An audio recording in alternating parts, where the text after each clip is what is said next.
It is estimated that 13,714,286 eggs are eaten every day in Britain, and they form a large part of the English breakfast. They can be boiled, fried, poached, scrambled, or whatever takes your fancy. Let's meet a very good friend of mine who lives in Rayleigh. He has another use for eggs. Hello, Ivy. Hello, George. Come on in. Yes, come in. Oh, He's expecting Oh, you. no, thank you very much. Hello, Ron. What are you up to? Hello, George. Nice to see you. What can I do for you? I've come to have a look at your eggs. Right, goose eggs. As you can see, they come in different sizes and different shapes. Having selected which one you're going to use, this one I'm going to save him for a special project, maybe a clock or something. So we'll put that one aside. This will be the size I shall be using. But first thing we've got to do, obviously, is empty the egg or blow the egg. There's two ways of doing this, once again, the easy way and the hard way. The hard way is as I did with these Bantam's eggs. You make a hole each end and physically put it to your lips and blow, so as the inners come out the other hole. Now that's hard work, and I nearly burst my boiler trying to do these, so I gave that up and found a better way of doing it. So the first thing we'll do is blow an egg, but having already blown this particular one, I will demonstrate the blowing of an egg by taking one of our chicken's eggs. Having found the centre, this is what you do. As I say, you can use a pin, but I've got the easy way. We've got a drill.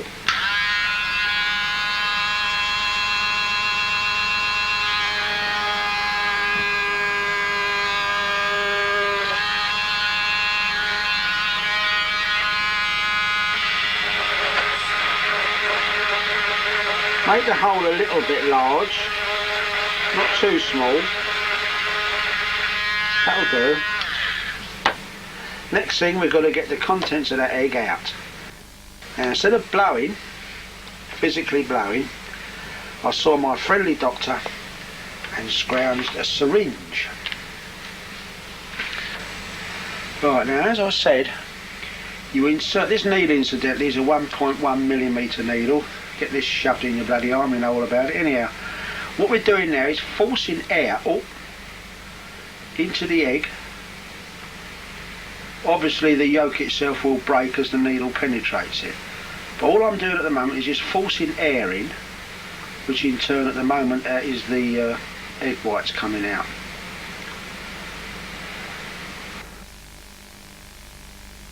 Having blown and dried and also cleaned and scrubbed our goose eggs, because they do get rather dirty, especially if they're laid in farmyards. You have to give them a right scrub to get all the mud off. Anyhow, our eggs now ready for marking, and this is how we do it.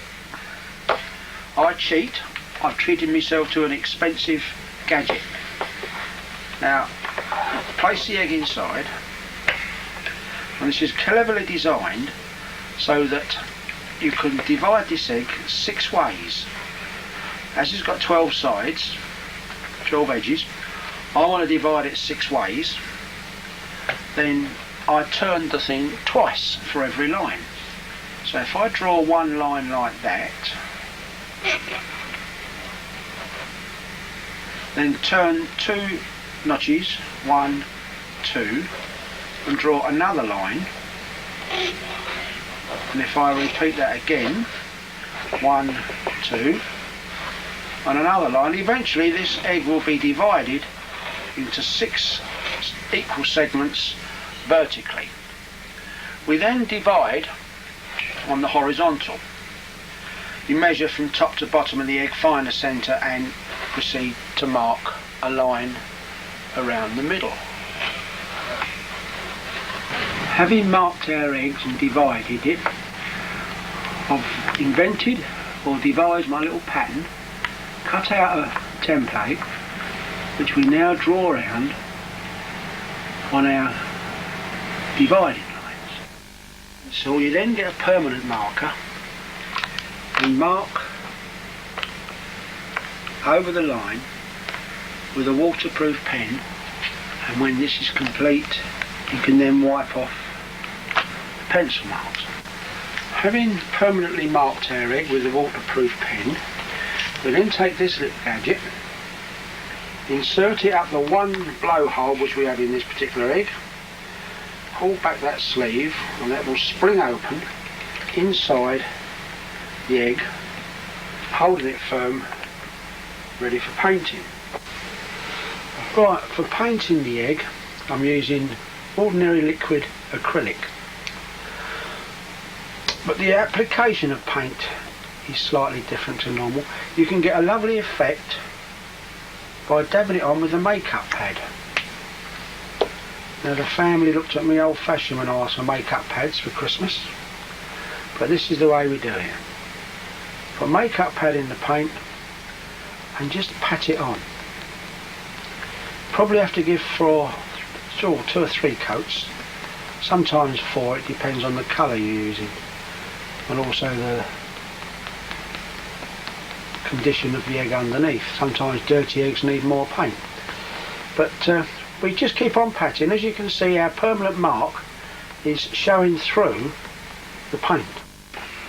If at any time it gets too bad, then you remark it.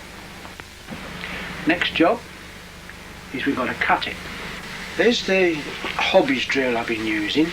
Now inside we've still got our flame drill, so we'll take the flame drill out and then we insert our minute cutting wheel.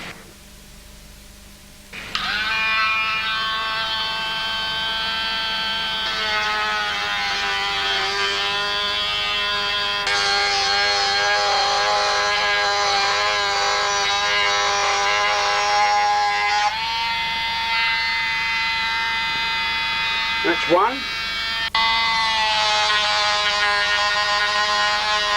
Now for number 2.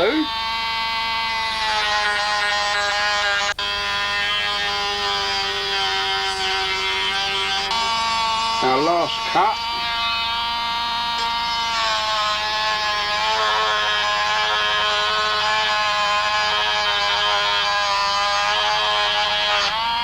That's it. Now for decorating. But before I decorate, I shall use our blown chicken's egg to demonstrate some different cutting tools.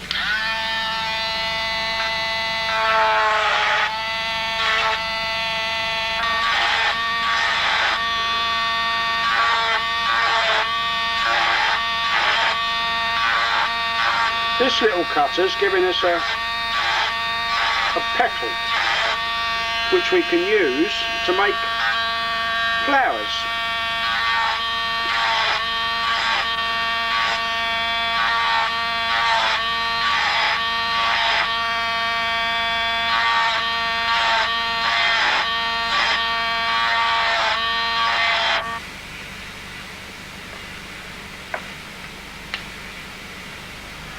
Right, we use ordinary water transfers for this egg to speed things up, but what I do sometimes is I make my own transfers. If I see a print in a book, a magazine or something which I like, you can, with the modern materials, make your own transfers. You see a picture, you coat it several times, let it dry overnight, cut round the picture you want, soak it in water for a couple of hours, and then you can actually rub off the paper, leaving you a print. Now with anything, even with transfers, you have to cut the surplus off because you get that sort of funny little glossy outline, so you want to get rid of all that, and then people say to you, oh that's good, did you paint it? Because it looks as though like it's been painted on, it doesn't look like a transfer. So there's all sorts of ways you can cheat, and when it boils down to it, you're not really as clever as they think you are. It's all trick stuff and cheating. So right, there's another transfer going on. We put transfers on the inside of the egg, and then we'll put some glitter on the other side of the panels. Right, that's coated with glue. Now we sprinkle some glitter. The only thing with this stuff, it does get everywhere. All we do now is the 4 panels with a nice drop of clear PV, watered down, that's all it is, watered down PVA glue. That's that. Now a bit of glitter. All different names, this stuff. Disco, dust, glitter, twinkle. God knows what it's made of. But there we are, a panel covered in glitter.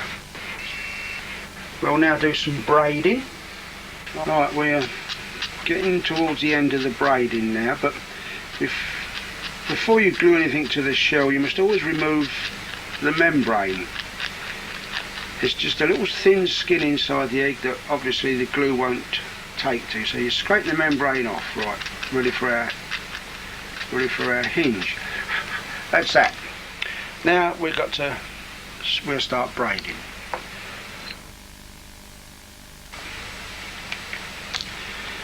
Obviously you apply a nice little thin line of glue along the edge. There. And another bit along there. Wait a second or two for that to go off. Side. But that will be this egg now complete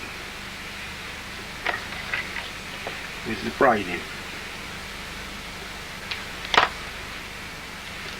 Right, next job, mount the hinge. Right, next thing we want is some epoxy resin glue.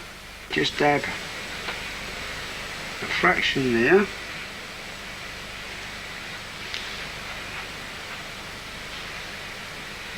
Same again there. And then onto our egg. Right, then we place our hinge onto the egg. Press down so the glue comes through the little holes. Incidentally, when you're doing an ostrich egg, you use obviously a bit bigger hinge, but on them you can actually drill holes and nut and bolt the hinge on. But with a goose, chicken, quails, using epoxy resin glue. Right, we'll let that set before we finish off.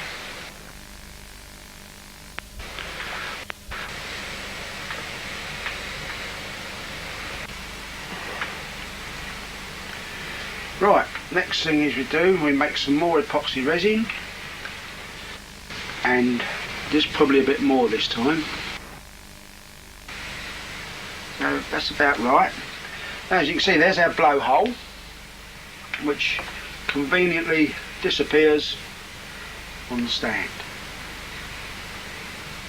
Try and get our stand perfectly upright. That should look about right from most angles. And then a little bit of glue on our finial. Funnily enough, all these little bits and pieces, these little bits of brass and gold what we use, are called findings. And here we are. Top. One last little bit, a tiny little pearl, which we will place on the very, very top. A bit of glue. We'll try wetting our finger and picking it up. There we are. Right, our last bit of epoxy to our hinge cover. Carefully placed to hide the hinges.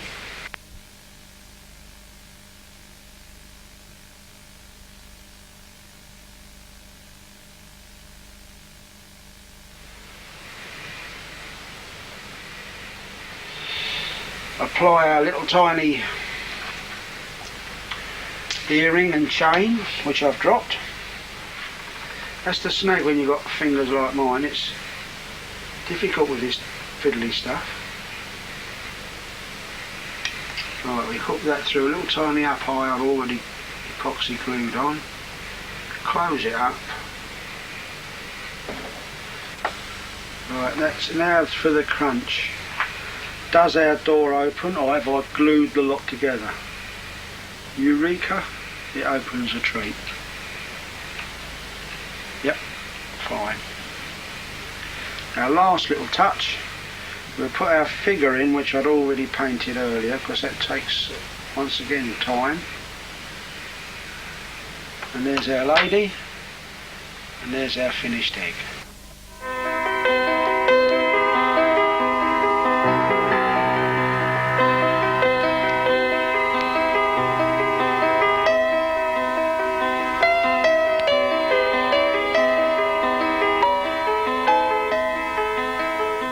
True Blue Peter fashion, here are some I made earlier. I was introduced to the hobby of egging by my wife Ivy, who attended a one-day summer school held at her old school in Southchurch, while I was at Old Lee on a watercolour class. When at the end of the day I saw what she had achieved, I was so impressed that I had to have a go. So we both signed up for adult education classes on egg decorating, and we haven't looked back since. We are now members of the Egg Crafters Guild of Great Britain, and on joining I was surprised at the number of women that follow the hobby. I'm the only fella in class, and most often the only one at a seminar. I know of only 4 other men who decorate eggs, and that includes Peter Fabergé, who did tend to spend a bit more than I do.